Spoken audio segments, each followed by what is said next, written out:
बदसूरत पत्नी। एक आदमी ने एक बहुत ही खूबसूरत लड़की से शादी की। शादी के बाद दोनों की जिंदगी बहुत प्यार से गुजर रही थी। वह उसे बहुत चाहता था और उसकी खूबसूरती की हमेशा तारीफ किया करता था।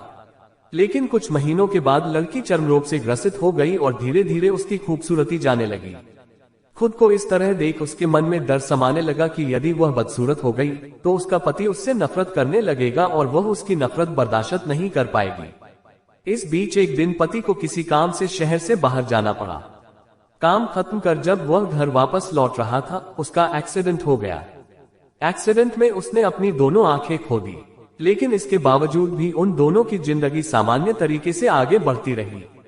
समय गुजरता रहा और अपने चर्म रोग के कारण लड़की ने अपनी खूबसूरती पूरी तरह गंवा दी।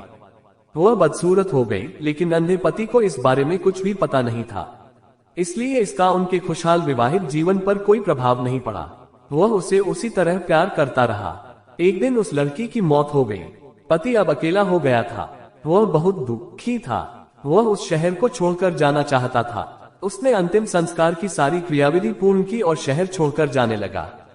तभी एक आदमी ने पीछे से उसे पुकारा और पास आकर कहा, अब तुम बिना सहारे के अकेले कैसे चल पाओगे?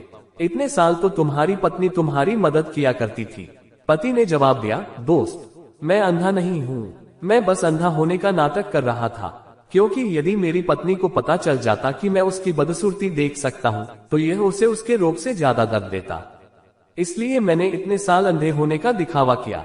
वह बहुत अच्छी पत्नी थी, मैं बस उसे खुश रखना चाहता था। मित्रों, खुश रहने के लिए हमें भी एक दूसरे की कमियों के प्रति आंखें बंद कर लेनी चाहिए और उन कमियों को नजरअंदाज कर देना चाहिए। मित्रों, अगर कहानी अच्छी लगी हो तो प्लीज दोस्तों वीडियो को लाइक करके मेरे चैनल को सब्सक्राइब जरूर कर देना।